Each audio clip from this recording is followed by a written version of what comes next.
So, Kevin, let's say that I am a youth worker and I've just started out in a church and I've been tasked with taking the youth somewhere to have some kind of missional experience or pilgrimage, as you talked about calling it in your church. But I've been given no other direction. Where do I even begin? Hmm. Yeah, it's a good question. In some ways that was me when I first came here. I actually did not lead a trip until I came to this church. Hmm. And that was about 15 years ago. So at the same time, they did have uh, history themselves of going on trips.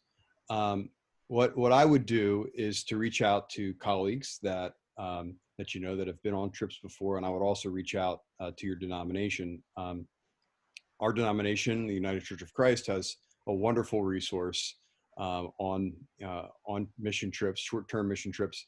Also, some wonderful resources about what to do before and after those trips. At this point, I have gone through that list frontwards and backwards, and have done and been a part of trips for most of those organizations.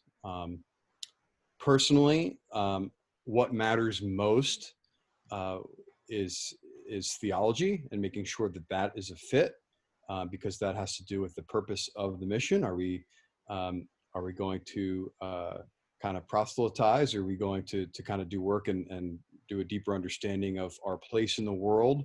Right. That would be one thing. Another would be a question about the organization's connection to the community. So some organizations are wonderful in that. I mean, they spend a summer and they pick a town and they go and they rent the high school, and you stay there for that week, and then you go. um, but others have their headquarters there kind of all the time, and so they're going to know that community inside and out.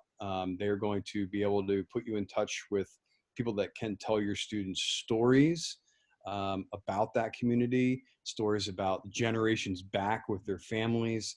There really is a difference with an organization that is there year round, and has a real footing in the town.